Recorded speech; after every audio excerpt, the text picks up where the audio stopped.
Watchman. Well, the Obama administration had some very nasty words for a foreign leader recently who it has accused of damaging world peace and stirring up extremism. Was it Iran's Ayatollah Khamenei? No. Kim Jong-un of North Korea? Nope. Russia's Vladimir Putin? Nada. What about the self-proclaimed caliph of the Islamic State, Abu Bakr al-Baghdadi? No, not him either. The target of the president's, quote, red-hot anger is not a dictator or a terror kingpin, but the democratically elected leader of America's most loyal ally in the Middle East, if not the world, Israeli Prime Minister Benjamin Netanyahu. According to a recent piece in The Atlantic by Obama apologist Jeffrey Goldberg, a senior White House official told him, "The thing about Bibi is he's a chicken bleep. He's got no guts." Now, this unnamed Obama official, unnamed, how brave, was talking about the same Benjamin Netanyahu who served courageously in an Israeli Special Forces unit as a young man and was wounded in action. But folks, this is how the Obama administration treats its allies. Bibi has defied them on so-called settlements and has chose to continue to build homes for Jews in the eternal capital of the Jewish people, Jerusalem. He's also called the president out for his shameful appeasement of Iran and its nuclear weapons program. For that, Goldberg says, the White House's anger at Bibi is, quote, red hot. Mind you, they can't seem to muster that same kind of red hot anger against Vladimir Putin or ISIS, but those pesky Jews really make them mad. Goldberg went on to gleefully report how another senior Obama administration official bragged that the White House believes Israel will not strike Iran's nuclear weapons program. The official told Goldberg it's too late for Bibi to do anything. 2-3 years ago, this was a possibility, but ultimately he couldn't bring himself to pull the trigger. It was a combination of our pressure and his own unwillingness to do anything dramatic. Now it's too late. Folks, two observations about that quote from a senior Obama official. Number one, he seems mighty proud that the Obama White House has tied Israel's hands behind their back and held them back from striking the existential threat that Iran's nuclear weapons program poses. Number two, if I was an Obama official, I wouldn't get too giddy about the possibility of a nuclear-armed Iran because, folks, at the end of the day, in the Iranian ideology that we've discussed so much here on the show, Israel is only the little Satan. It's America that is the great Satan, the ultimate target and the ultimate prize of this Iranian regime. And guess what? Iran is not only developing nuclear weapons, it is developing intercontinental ballistic missiles, ICBMs, that our own Pentagon says may soon be able to reach the east coast of the United States, where I am standing right now. Folks, that information came in a Pentagon report saying that by 2015, just a few months away, Iran may have that capability. Now, folks, you only develop intercontinental ballistic missiles, ICBMs, for one reason and one reason only: to mount them with a nuclear warhead. Now, Iran already has short-range missiles and medium-range missiles that can reach all of Israel and can reach most of Europe. Why would they want intercontinental missiles that can reach the United States? Folks, you do the math. And in these ongoing nuclear negotiations with the Iranian regime, we're seeing Iran say, no, we will not give up our missile program under any circumstances. Now, that's stunning. There's a reason they won't give that missile program up, and there is a reason they're developing those missiles in the first place, and a reason they call America the Great Satan. Folks, if Iran got its way, and it was able to wipe Israel off the map, and we've read the book, so we know that's not going to happen. But if Iran did get its way and push the Zionist entity into the sea, does anyone watching this show right now really believe that the Iranians would pack up their bags and go home? Mission accomplished. Israel's gone, so we're done? No. Israel is the first line of defense for Western civilization. It is the canary in the coal mine. And ladies and gentlemen, if Israel goes down, we all go down. Make no mistake about it. This is the kind of regime, if they got a nuclear weapons capability, they would use it. Well, more on the Iranian threat later in the show, but shifting gears a bit right now, ISIS has engaged in a reign of terror across the Middle East, raping, pillaging, and beheading its way to a new caliphate. Now, a growing number of U.S. citizens are leaving America to join the brutal ISIS army. These recruits are being radicalized here on U.S. soil, and they may eventually return home. Take a look. It's hard to imagine America's heartland as a breeding ground for terrorism. Yet when news emerged that 2 U.S. citizens had been killed in Syria fighting alongside ISIS, the path led back to, of all places, Minnesota. The 2 men were part of a growing number of young Muslims from Minneapolis and St. Paul who have answered the call of jihad. At least a dozen young Muslims from here in the Twin Cities have left their homes to travel to the Middle East and join ISIS. Some of them worshipped at this mosque in a quiet suburb of Minneapolis. An Egyptian-American man allegedly recruited young Somali Muslims from the Al Farouk Mosque and helped send them to Syria. Mosque officials say they banned Amir Mashal earlier this year when they learned he was preaching jihad. The suspected terror recruiter remains at large. Usually there's one principal person that is what I call the guide of the person that can take this person in this ideological state and guide them to Syria or wherever it might be. Bob Fletcher is the former sheriff for Ramsey County, which includes the city of St. Paul. He now works with Somali leaders to battle radicalism in their Twin Cities community, which has seen dozens of young men travel overseas to join terrorist groups in recent years. They need to procure travel documents. They need to raise money, usually somewhere in the area of $4,000 to $5,000 to help facilitate all the travel that takes place. And plus they want to have money when they get there. And they need to make sure that someone is purchasing the tickets. That requires a credit card of some source to get to, and they need a driver and a facilitator to get them to the airport. The recent deadly attacks against Canadian soldiers and the Canadian Parliament by ISIS sympathizers were another reminder of the chaos that just a handful of terrorists can cause on Western soil. It's estimated that as many as 3,000 Western passport holders from places like Canada, Britain, France, and the United States are fighting for the Islamic State. FBI Director James Comey and Attorney General Eric Holder both said recently that 12 Americans are fighting with ISIS in Iraq and Syria. Other Obama administration officials have said that at least 100 U.S. citizens overall have traveled to Syria to join terrorist groups. According to Democrat Congressman Tim Bishop, up to 40 of those American jihadists have already come home. Those 40 are under FBI attention and surveillance, so they are known and they are being tracked by the FBI. One suspected American the FBI is tracking starred in this recent ISIS propaganda video called Flames of War, where he executed Syrian troops. We're here in the 17th Division military base just outside the city of Al-Raqqa, and we're here with the soldiers of Bashar. You can see them now digging their own graves in the very place where they were stationed. A major concern is that ISIS recruits will return to the United States and carry out attacks here. Fletcher says ISIS sympathizers on U.S. soil who have never traveled overseas but were self-radicalized at home may be the more immediate threat. I think it's a far greater concern that people that are here and radicalized that haven't gone back might strike out against America. Up next, what does the Bible say about Iran's nuclear weapons program and what is coming next in the Middle East? We talk to a top prophecy expert about it after the break. Don't move.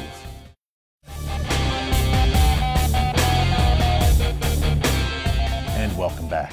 Well, as ISIS continues to expand its territory in the heart of the Middle East, Iran, remember them, continues to drive for a nuclear weapon. The centrifuges continue to spin, the uranium continues to be enriched, and the Obama administration doesn't seem willing to take the steps to stop that Iranian nuclear weapons program. So what does it all mean from a prophetic sense? If you watch this show, you know I am a prophecy buff. That's why it's great to have our good friend Bill Salus back on the show this week. Bill is the author of a great new book called Nuclear Showdown in Iran, revealing the ancient prophecy of Elam. We've had Bill on the show many times. He always brings great prophetic insights. Bill, it's great to have you back on the show.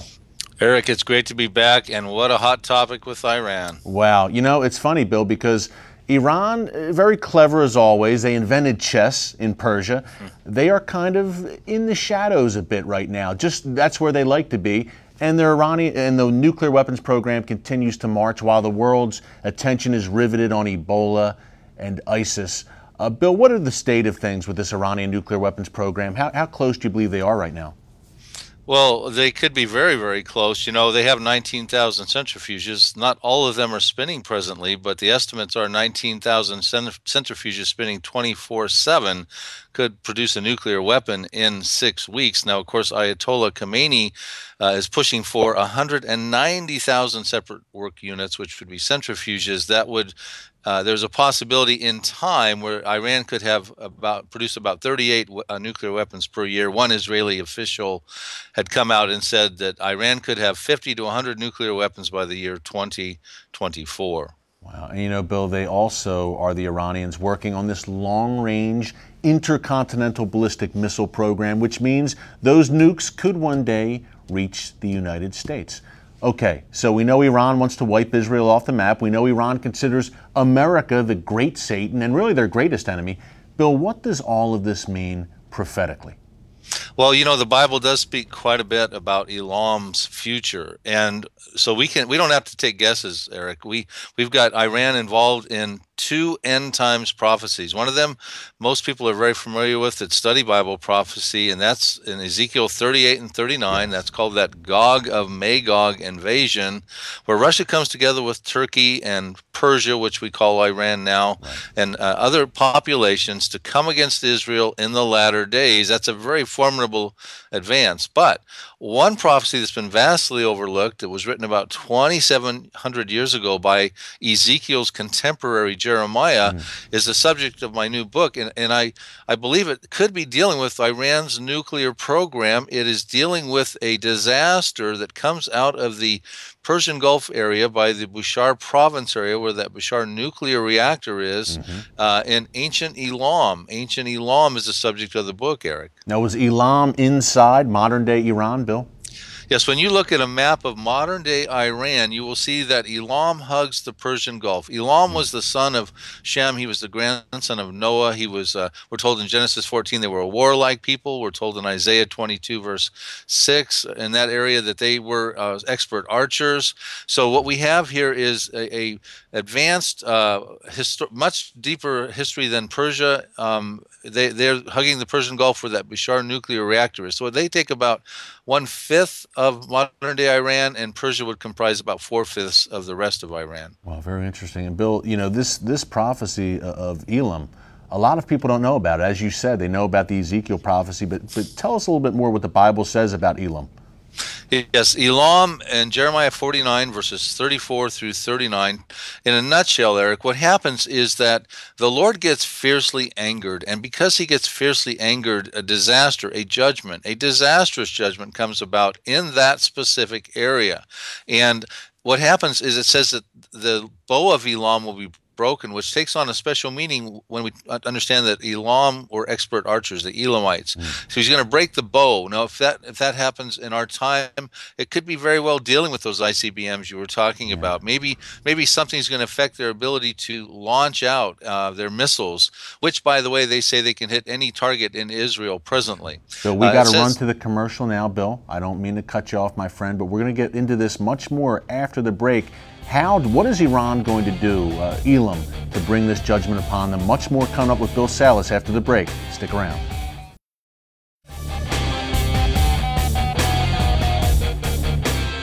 And welcome back. We're talking to Bill Salus, author of Nuclear Showdown in Iran, revealing the ancient prophecy of Elam. Bill, before the break, you were telling us a little bit more about what the Bible says about this judgment that may very well come upon Iran How is this going to come about? What will Iran do to kind of bring this upon themselves? Yes, Iran fiercely angers the Lord, we're told in Jeremiah 49. And in this judgment, the bowl of Elam is broken. They're struck at the foremost of their might, Eric, which today would possibly and probably be their nuclear program. It then goes on to say that as a result of the breaking of the bow and striking at the foremost of the might, you appear to have a humanitarian crisis where it says the affected indigenous population, the Iranians by the Persian Gulf and ancient Elam, they will be spread out in a worldwide dispersion. It says there will be no nation where the outcasts of Elam do not go. It goes on to say that Elam, or Iran in this case, will be dismayed before their enemies. It speaks about Iran having enemies, plural, not just the Lord being upset. And we know Iran does have enemies. Israel's concerned. The Sunnis are concerned over there. Even ISIS, yeah. ISIS is concerned. The international community is concerned about the Strait of Hormuz being shut down, or terrorism, cycles of violence and terrorism. That's why they're negotiating with Iran on their nuclear program. So you have this disaster. It appears to be military. It talks about the Lord will send the sword after them. That tends to be biblically a military campaign. A disaster that could lead to a humanitarian crisis, a worldwide dispersion, not like what we see in Syria. You know, you've got about 3 million Syrian refugees spread out in the connecting areas of Turkey and Lebanon and Jordan and Iraq, even in Egypt. They had to flee because of the revolution. Now, we're talking about something that drives Iranians from the affected population, which, by the way, is where that dangerous Bushehr nuclear reactor is in ancient Elam, into the nations of the world. I'm concerned we're dealing with a potential strike on Iran's nuclear program that leads to a disaster in this judgment and a worldwide dispersion. Bill, that's what I was going to ask you. Does Israel play into this prophecy at all? This prophecy of Elam?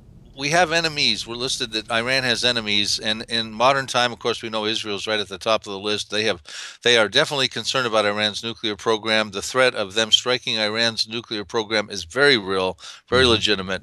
So they very well could be. It doesn't specifically say who the enemies are, but I would have to say, with the fact that America's on the sidelines now, they're more concerned about containment, as is most of the international community, that it's going to be, Israel's going to have to take matters into their own hand. What happens after this, Bill? Does the Bible say anything about what comes next after this potential humanitarian crisis in Iran? What comes after that? Is there a revival in Iran, perhaps? Fantastic question. You know, this is the interesting thing. There's 6 verses. I was just quoting from the first 4 in Jeremiah 49, verses 34 through 37. But verses 38 and 39 actually lay out good news for Iran, Eric, and this might be shocking for your audience. It says in verse 38 that the Lord is going to set his throne in Elam. And it's the Hebrew word kiseh, which is the same word used for in Jeremiah 3, verse 17, when the Lord sets up his throne in Jerusalem in the Messianic kingdom. It's the same word used in Isaiah 66. It talks about the Lord's throne is currently in heaven.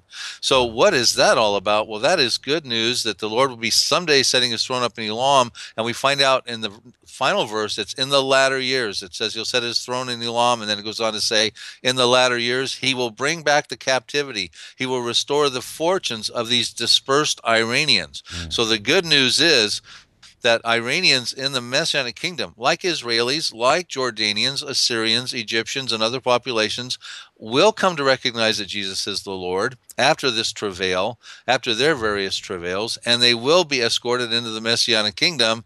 That is the amazing story. And you know what? That seems to be, we're getting a precursor to that right now, Eric, because Iran is experiencing the #1 evangelical population growth annually in the world at a rate of 19.6%, far exceeding everybody else, according to Operation World, which is a handbook most missionary-minded churches have in their libraries. I want to talk to you more about that as we wrap up, Bill. Real quick, we have about 20 seconds left. Are you getting any, this is a revolutionary, I believe, view of prophecy. Are you getting any pushback?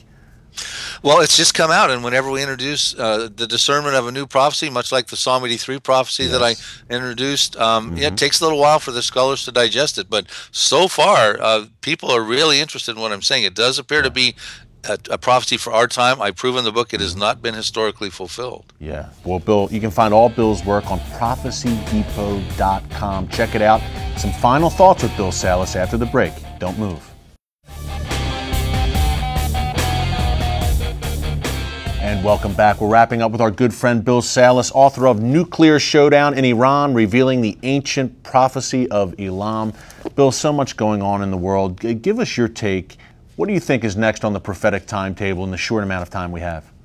Well, Eric, you know, there are so many things to talk about with Psalm 83, the concluding Arab-Israeli war. That appears to be imminent. This Elam prophecy, what appears to be perhaps even a nuclear-related prophecy, that appears to be imminent. That may even lead to the wider Psalm 83 conflict. And, of course, in the backdrop of that, you've got the destruction of Damascus in Isaiah 17. Yes. What I would tell your audience, Eric, is that we are living in unprecedented times. Israel has been a nation for 66 years. The enemies around Israel are imploding. There's a lot of infighting. And at the same token, there's this common denominator of an anxiety, an animosity toward Israel, a hatred toward Israel, which is at the key of these end times prophecies. And the encouragement here is that when we read about this prophecy in Elam, you hear about this Iranian revival going on. You hear about these refugee camps, Syrian refugee camps, where people are coming to the Lord in multitudes at the risk of high persecution. I always teach on this at these churches and conferences that American Christians need to recognize the Lord is extremely busy. People are coming to the Lord in these repressed, Islamic repressed areas through dreams, visions, and healings. The Lord is taking personal responsibility to reconcile as many people as he can as time is shortening to his heart. This is his goal. He loves everyone, which is that none would perish. Even the Muslims are converting to Christianity. I know many Americans believe that the Lord sits in heaven humming the Star-Spangled Banner and wrapped in the American flag. But, you know, we need to recognize that the Lord is very busy in other parts of the world. We need to pray for these people. We need to contribute finances to these ministries that are reaching out to these places. And they are our brothers and sisters as well, Eric. Amazing time to be alive. It is, Bill. Well, Bill, thank you so much for joining us. The book is Nuclear Showdown in Iran. What encouragement from you, Bill. Thank you so much. Check it out, all of Bill's work at prophecydepot.com. Again, Nuclear Showdown in Iran. Thanks to our good friend Bill Salus, and thank you for joining us again this week on The Watchman. Until next week, God bless you, and remember, never hold your peace.